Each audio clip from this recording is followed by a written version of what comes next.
रहा है कि नहीं इसके ऊपर डाउट है, लेकिन मीठा बिल्कुल नहीं बोल रहा है। और इसी वजह से डोनाल्ड ट्रंप की विश्वसनीयता गिर रही है और डोनाल्ड ट्रंप की विदेश नीति को कोई अप्रिशिएट नहीं कर रहा है।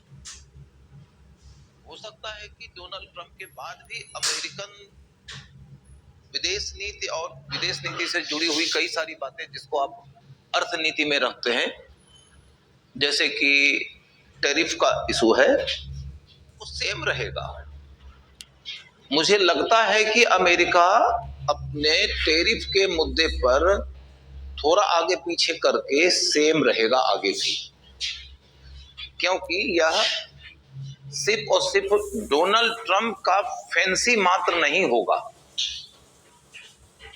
ये निश्चित तौर पर अमेरिका के इंडस्ट्रियल लॉबी का, अमेरिका के इकोनॉमिस्ट का, अमेरिका के बहुत सारे जो ज्ञानी जाने माने विद्वान लोग होंगे, उन सब लोगों के बीच की चर्चा से ही उपजा हुआ डिसीजन होगा,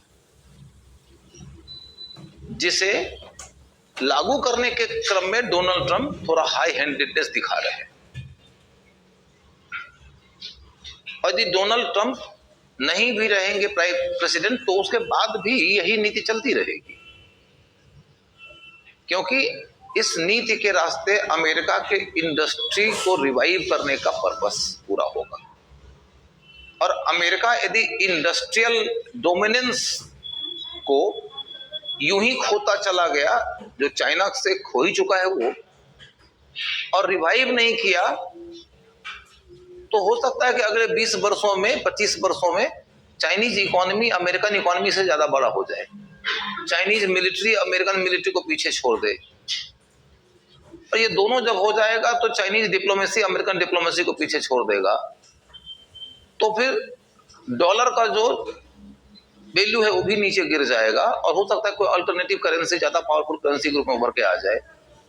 तो अमेरिका अभी यदि बेचैन नहीं हुआ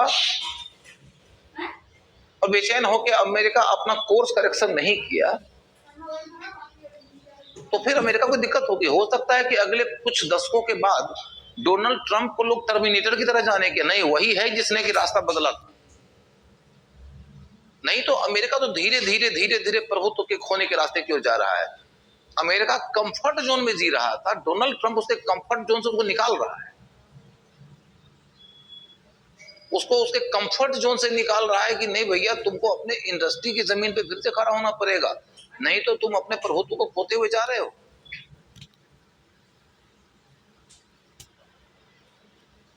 और जब डोनाल्ड ट्रंप नहीं रहेंगे तो डोनाल्ड ट्रंप की नीतियां जारी रहेंगी, लेकिन डोनाल्ड ट्रंप वाला तरीका नहीं रहेगा।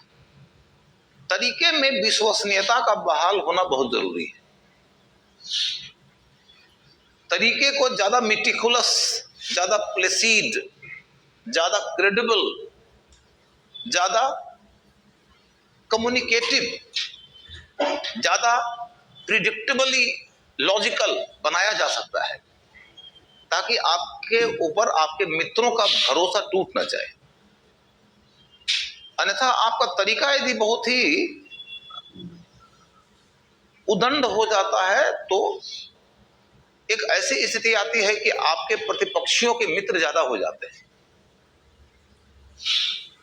ये यदि सोचकर चलते हैं आप कि इंडिया और चाइना तो दुश्मन है ही, इसलिए अमेरिका वाले इंडिया वाले को चाहे जितना हड़का ले, इंडिया वाले के पास विकल्प ही क्या है, तो आप गलत सोचते हैं। कल को इंडिया चाइना दुश्मनी छोड़ भी तो सकते हैं। डिप्लोमेसी की दुनिया में तो एक से एक कहानियां मौजूद हैं कि फ्रांसीसी और अंग्रेजों ने अपनी दुश्मनी छोड़ दी और गठजोड़ कर लिया, रशियन और ब्रिटिश ने अपनी दुश्मनी छोड़ दी और दोस्ती कर लिया, क्योंकि जर्मनी के खिलाफ उन्हें मुकाबला करना था। तो ये तो संभव है।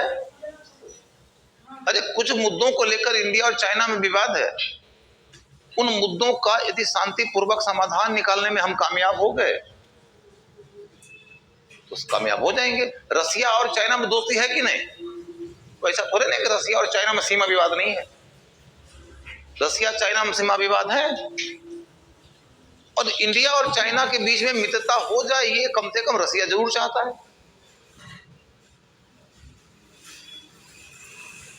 और यदि इंडिया, चाइना और रसिया के बीच में गठजोड़ तैयार हो जाएगा तो अमेरिका का जो दबदबा है, जो धमकाने का उसका तरीका है, उस तरीके से वो बाहर निकल जाएगा। तो कुछ भी परमानेंट नहीं होता है। फॉरेन पॉलिसी में कहते हैं ना कि no one is a permanent friend और a foe, interest is only paramount. Interest, आपका लाभ ही पैरामाउंट और परमानेंट होता है। दोस्त और दुश्मन परमानेंट नहीं होते। जब जर्मनी को उभरते हुए देखकर इंग्लैंड की दोस्ती अपने पुराने दुश्मन फ्रांस और पुराने दुश्मन रूस के साथ हो सकती है, तो इंडिया की दोस्ती भी अपने पुराने दुश्मन चीन से हो सकती है। यह सोचते हुए कि अमेरिका दोस्त का चोला पहन के दुश्मनी का व्यवहार कर रहा है, वो तो दगाबाजी कर रहा है।